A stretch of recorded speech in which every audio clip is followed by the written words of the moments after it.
எத்தனாவது பதிகம்? 21வது பதிகத்தில் எத்தனாவது மந்திரம்? 9வது மந்திரம். சிரிப்பார் களிப்பார் தேனிப்பார். அதற்கான உரை எழுதிடுங்க. மேலான இறைவனே, மேலான இறைவனே,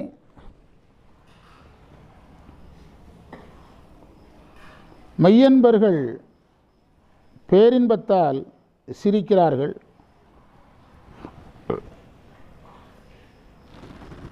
அகத்தே மகிழ்கிறார்கள்.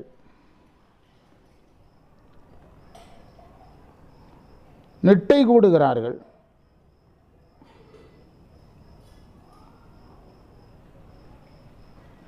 கூடி கூடி உன்னுடைய புகழை பேசுகிறார்கள்.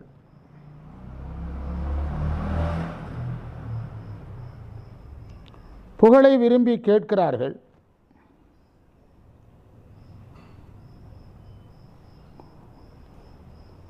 வியப்பு அடைந்து கொண்டாடுகிறார்கள். சைவ சமயத்தினுடைய அத்தனை சாதனத்தையும் இந்த ஒரு மந்திரத்தில் வச்சுட்டார்.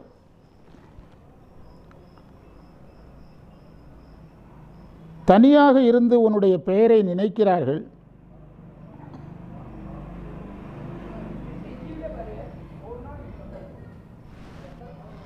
நடராஜ பெருமானே என்று அழைக்கிறார்கள்.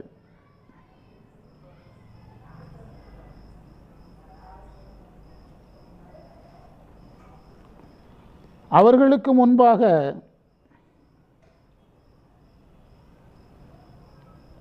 உன்னுடைய பேரானந்தத்தை முழுவதும் அனுபவிக்க முடியாமல், அவர்களுக்கு முன்பாக உன் பேரானந்தத்தை முழுவதும் அனுபவிக்க முடியாமல்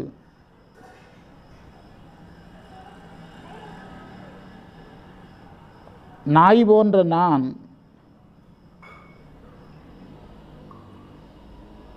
இகழ்வதற்கு உரியவனாய்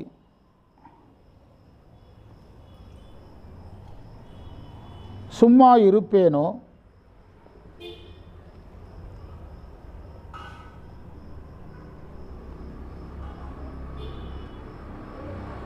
இனியாவது உன் ஆனந்தம் முழுவதையும் எனக்கு கொடு. சைவ சமயத்தினுடைய அத்தனை சாதனங்களையும் ஒரே மந்திரத்துக்குள்ளே வச்சிருக்கிறார். குறிப்புரை: தேனிப்பார் என்பது தியானிப்பார் என்று பொருள் தரும்.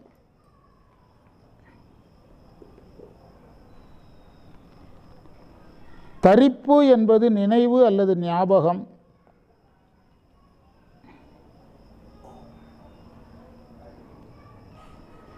நரிப்புனா இகழ்ச்சின்னு அர்த்தம்.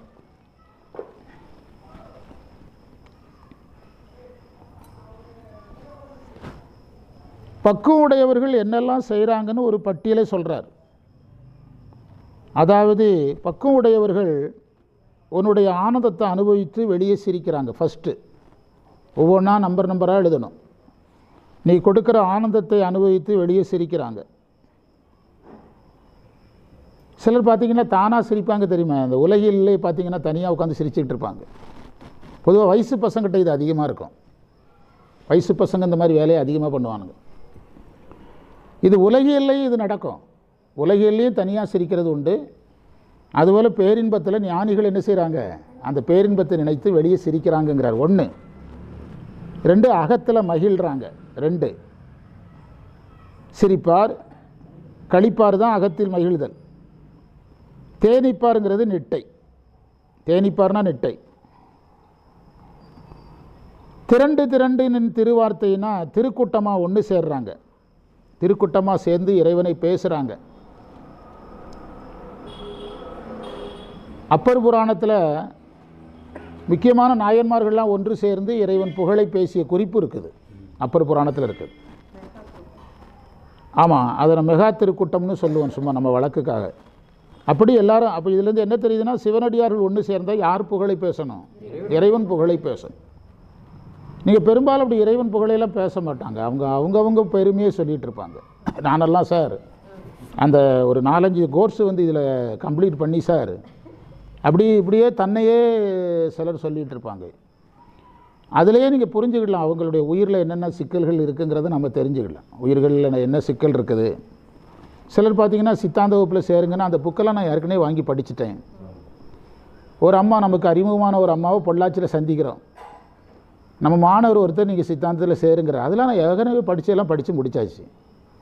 நான் பக்கத்தில் நின்றுட்டு இருந்தேன். அவங்கெல்லாம் இதை விட்டு ஒரு குறிப்பிட்ட ஸ்டேஜை விட்டு வெளியே வர மாட்டாங்க. வகுப்புக்கு வாங்கின நம்ம மாணவர் ஒருத்தர் கூடுறாரு, கால்கையெல்லாம் வலி, எனக்கு வயசாகிட்டு இருக்குது. ஆனால் எதுக்கு பறந்து போகிறாங்க? அவங்களுக்கு சில விஷயங்கள் பிடிச்சிருக்குது, அதுக்கு ஓடுறாங்க. அப்போது அந்த அந்த உயிரினுடைய நிலை அது. சரியா? டெம்பரவரி ப்ளஷர் அப்படிம்பாங்க. சைவ வேதாந்திகள் சொல்லுவாங்க டெம்பரவரி ப்ளஷர் அப்படிம்பாங்க. அப்போது நெட்டை கூட கூடி இறைவனுடைய பெருமையை பேசணும். கூட்டமாக இருந்து இறைவனுடைய பெருமையை பேசுவார்கள். அதை பேச முடியாதவங்க கேட்பார்கள்ங்கிறார்.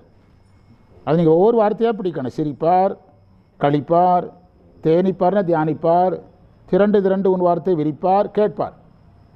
விரிப்பார்னா பேசுகிறவங்க, கேட்பார்னா கேட்கிறவங்க. வியந்து கொண்டாடுவார்கள். சிலர் மெச்சுவார். இப்போ அந்த இறைவனை பற்றி பேசும்போது மெச்சுகின்ற ஒரு நிலை வரும். நேற்று ஒருத்தர் நம்ம வகுப்புக்கு புதுசாக வந்தார். 1.5 மணி நேரம் பாடம் கேட்டார். 1000 மாணவராக சேர்றதுக்கு பணத்தை எடுக்கிறாரு. இந்த யாத்திரைக்கு பணம் எடுக்கிறாரு. நீ வரும்போது கூடியா, இப்போ வேண்டாம்னு சொல்லி அனுப்பி வச்சுட்டேன். யாத்திரைக்கு பணம் எடுக்கிற ஸ்பாட்லே பணமெல்லாம் நீ வண்டி ஏறிட்டு கொடுத்துருன்ட்டேன். ஆமாம். அவர் அவ்வளோ சந்தோஷப்படுறாரு. எவ்வளவு நேற்று சொற்பொழிவெல்லாம் அவ்வளவு சூப்பராக இருந்தது. நல்ல உதாரணங்களடா. என்ன தேடிகிட்டே இருந்திருக்கிறாரு. ஊருக்கு ஏதோ புதுசாக வந்திருக்கிறாரா, 2-3 நாள் தான் ஆச்சு தான். விசாரிச்சிருக்கிறாரு. மாரியம்மன் கோயிலுக்கு வாங்கன்னு சொல்லியிருக்கிறாங்க, யாரோ வந்திருக்கிறாரு அப்படின்னு அவரே தான் சொன்னார். நம்பர் கேட்டாருங்க.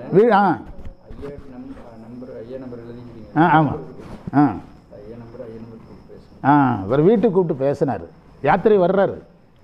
யாத்திரையில் நமக்கு ஒரு சீட்டு காலி, இடம் இல்லை. அவர் சேர்ந்துக்கிட்டார், அவர் நிரப்பிக்கிட்டார். இந்த ரேவதி அக்கா வீட்டில் பேரனெல்லாம் வர்றாங்களோ? நேற்று யாரெல்லாம் வர்றதா சொன்னாங்க? நேற்று முந்தா நாள் நான் கேட்டதுக்கு பதில் சொல்லுங்கள். அந்த முந்தா நாள் நம்ம ஏன்னா யாரெல்லாம் வர்றதா சொன்னாங்க வகுப்பில்? புதன்கிழமை அப்படி தானே சொன்னாங்க? அவ்வளோதானே சொன்னாங்க. என்ன பேசுனாங்க? அது நான் என்ன நினச்சிட்டேன் தெரியுமா? சாயங்காலம் வகுப்புக்கு வர்றாங்கன்னு நினச்சிட்டேன். அப்படியா? சரி, பேசிக்கலாம், லாபம், நல்லது தான். அந்த சீட்டெல்லாம் கவர் ஆகணும்ல, குழந்தைகளுக்கெல்லாம் இடம் இருக்கான்னு பார்க்கணும். நான் பேசிக்கிடுறேன். நல்லது, சந்தோஷம், மகிழ்ச்சி. இது ஒரு சைவ சமய சாதனங்கள் முழுவதும் வச்சுட்டார். ஞானிகள் சிரிக்கிறார்கள், அகத்தை கழிக்கிறார்கள், தியானம் பண்ணுகிறார்கள், கூட்டமாக சேர்ந்து இறைவனுடைய பெருமையை பேசுகிறாங்க. பேச முடியாதவங்க கேட்குறாங்க, கேட்டவங்க அதை மெச்சணும். ஒரு உரை கேட்டோம்னா இப்படி இருந்து அப்படி இருந்துன்னு ஒரு ரியாக்ஷன் இருக்கணும். அந்த தண்ணிக்குள்ளேருந்து முதல்ல வெளியே வந்துட்டு அப்படியே தண்ணிக்குள்ளே போன மாதிரி போயிடக்கூடாது. கேரளாவிலலாம் நாங்கள் போய் சுபாஷியா கூட போகும்போது சொற்பொழிவு முடிஞ்சவொடனே நின்று அவங்க கருத்தை சொல்லிட்டு தான் போவாங்க. அவங்க கருத்தை நின்று சொல்லிட்டு போவாங்க. கொஞ்சம் பேராவது, எல்லாரும் இல்லை, கொஞ்சம் பேராக கருத்து சொல்லிட்டு போவாங்க. இந்த மாதிரி இருந்து நல்லா இருந்துச்சு அது அப்படின்னு சொல்லுவாங்க. அதுதான் சொல்கிற மெச்சுவார். வெவ்வேறு இருந்த திருநாமம் தரிப்பார். தனியாக உட்காந்து அவருடைய நாமத்தை சொல்லி தியானம் பண்ணுறவங்க பண்ணுறாங்க. பொன்னம்பலத்தாடும் தலைவாய் என்பார். அவங்க வாயை திறந்து உன்னுடைய பெயரை தான் சொல்கிறாங்க. நல்ல மந்திரம். இந்த மந்திரத்தினுடைய முக்கியத்துவம் நம்ம தெரியாமலே இருந்திருக்கிறோம். பாடிக்கிட்டே இருக்கிறதுனால தெரிய மாட்டுது. பொன்னம்பலத்தில் ஆடும் நடராஜனேன்னு சொல்கிறாங்க. அவங்களுக்கு முன்னால் நரிப்பாய், நரிப்புங்கிறதுக்கு பொருள் எழுதியிருக்கிறீங்க.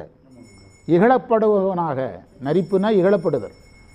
இகழப்படுபவனாக நான் இருக்கிறேன், நான் என்ன செய்ய போகிறேன், நான் சும்மா இருக்கிற மாதிரி இருக்குது, இனியாவது உன்னுடைய ஆனந்தத்தை எனக்கு முழுசாக கொடுத்தேன்னா நானும் எந்த ஸ்டேஜுக்கு போயிடுவேன், அந்த சிரிப்பார் கழிப்பார் தேனிப்பார் ஸ்டேஜுக்கு நானும் போயிடுவேன் என்று வேண்டுகிறேன். மிக அரிய மந்திரம். அது எவ்வளவு அரியதுன்னு சொல்கிறதுக்கு வார்த்தையே கிடையாது. அற்புதமான மந்திரம். அதில் ஞானம், சரியை, கிரியை, யோகம் எல்லாத்தையும் வச்சுட்டார். அடுத்த மந்திரத்துக்கு பொருள் பார்த்துட்டு கிளம்புவோம். நல்காதொழியான், அது அதை விட சூப்பர் மந்திரம். எழுதுங்க. என்னை அடிமையாக உடைய முதல்வனே,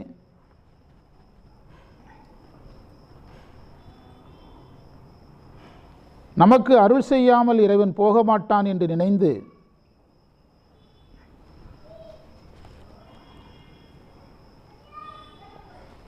உன்னுடைய பெயரை பலமுறை உரைத்து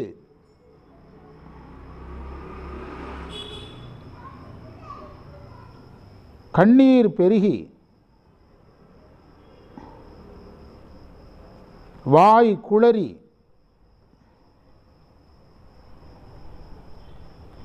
உன்னை போற்றி வணங்கி, என்ன அழகான வார்த்தைகள், நினைந்து கசிந்து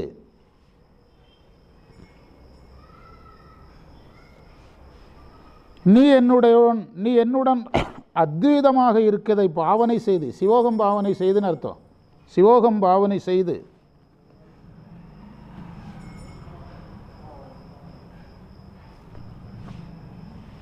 பொச்சபை என்று போற்றுகிறேன். நான் தளர்ந்து நிற்கிறேன்.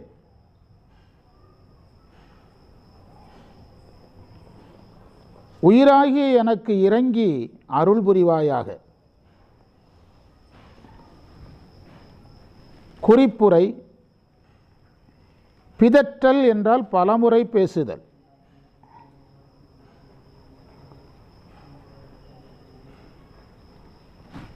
மல்குதல்னா பெருகுதல் அர்த்தம்.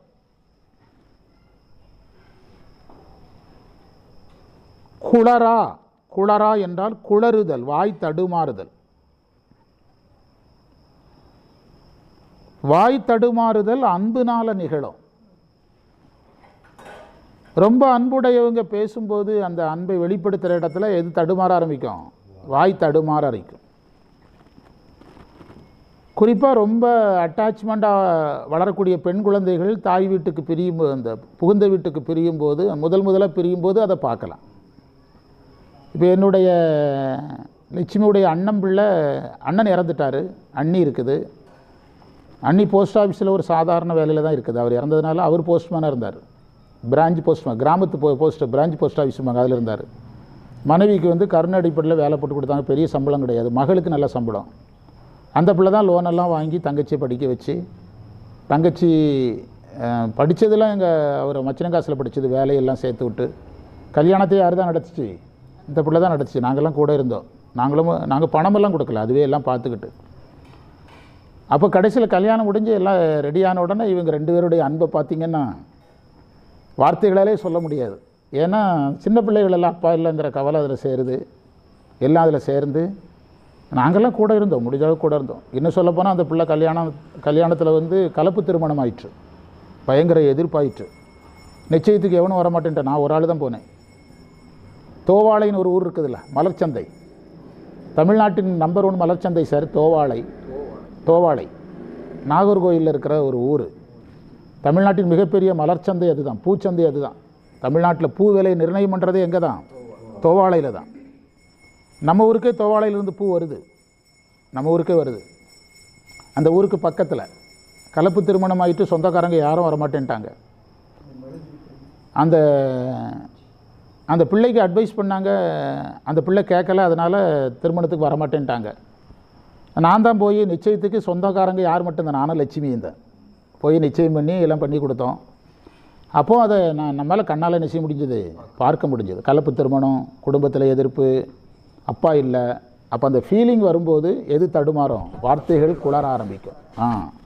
அது ரொம்ப அட்டாச்மெண்ட்டாக இருக்கிற ஃபேமிலிகளில் பார்க்கலாம். அது நம்ம அதை வைத்து தான் இந்த சமயவியலை நம்ம புரிஞ்சு கொள்ளலாம். ஏன்னா நம்ம இது போன்ற ஞானிகளை பார்க்க முடியாது, நம்மளும் அந்த ஞான நிலையில் இல்லை. நம்ம ஆசிரியரே இல்லாத போது மாணவர்கிட்ட எதிர்பார்க்கவும் முடியாது, உண்டா இல்லையா? அப்போது அந்த குளறுதல்ங்கிறது அந்த பொருளில் வரும். இனி நீங்கள் ஒல்குதல்னா தளறுதல்னு அர்த்தம். அவ்வளவும் தமிழ் சொற்கள், நல்ல நல்ல தமிழ் சொற்கள். இந்த வார்த்தையை வச்சே திருவாசகம் பழசுன்னு சொல்லலாம். நிறைய விவரம் தெரியாத பேராசிரியர்கள் என்ன பண்ணுறாங்கன்னா, மாணிக்கவாசருடைய திருவாசகத்தில் முதல் 4 தலைப்பு தவிர ரொம்ப இளைய பிற்கால தமிழ்ங்கிறாங்க. இது பிற்கால தமிழா? இதில் எத்தனை சொற்கள் பழைய சொற்கள் பாருங்கள். நமக்கு பொருள் தெரியாத சொல்லி எத்தனை இருக்குது சார்? மல்கானா நீங்கள் மல்லிகான்னு வேணால் படிப்பீங்க, புரியுதா? ஆமாம். பிறகு சொல்கிறீங்க. ஆனால் பேராசிரியர்கள், தற்கால பேராசிரியர்கள் என்ன சொல்கிறாங்கன்னா, முதல் 4 தலைப்பு தான் பழைய தமிழில் இருக்குது, பின்னாலெல்லாம் புது தமிழில் இருக்குது, திருவாசகம் மூவர் காலத்துக்கு பிறகு அப்படி தானே அவங்க பேசக்கூடியவங்க பேசுகிறாங்க. ஆனால் இந்த தமிழ்ச்சொல் குளரா, அதுபோல் என்னது பாவித்து, ஒல்கா, அதெல்லாம் ரொம்ப யோசிக்க வேண்டிய தமிழ் சொற்கள். மந்திரத்தை படிச்சிங்கன்னா கிளம்பலாம். 8ஆம் நூற்றாண்டு சொல்கிறவங்களுக்கு இது மறுக்கலாம். இதெல்லாம் மறுக்கிறதுக்கு ரொம்ப பிரமாணம் நிறையாவே இருக்குது. அந்த 3ஆம் நூற்றாண்டு ஆமாம், என்னுடைய 2 வகையான கருத்து இருக்குது. என்னுடைய அனுபவத்தில் நான் சொல்கிறேன். திருவாசகத்தை 5வது முறையாக நடத்துகிறேன். என்னுடைய அனுபவத்தில் சொல்கிறேன். திருவாசகத்தில் வருகின்ற இவ்வளவு பழைய சொற்கள் வந்து பிற திருமுறைகளில் பார்க்க முடியாது, வேறு திருமுறைகளில் பார்க்க முடியாது. இதில் தான் அதிகம், திருவாசகத்தில் தான் அதிகம், திருமந்திரத்தை விட அதிகம். திருமந்திரத்தை பார்த்திங்கன்னா நீங்கள் இந்த பாட்டு திருமூலர் எழுதினார்னு சொல்லாமல் சொன்னீங்கன்னா பிற்கால மாதிரியே தெரியும். இன்னும் சொல்லப்போனால் வரதராசனர் வந்து திருமூலர் காலம் 5ஆம் நூற்றாண்டுங்கிறார். இதெல்லாம் புராண அடிப்படையில் கதை சொல்கிறாங்க. அவர் தமிழ் வந்து என்ன தமிழ் தான், அவருடைய தமிழ் எந்த தமிழ் தான், பிற்கால தமிழ் தான்னு சொல்கிறாங்க. அந்த இதை ஆஃப் பண்ணிவிடுங்க, நம்ம இது பண்ணல. குணசேகரன் சார் கூப்பிடாரு சார்.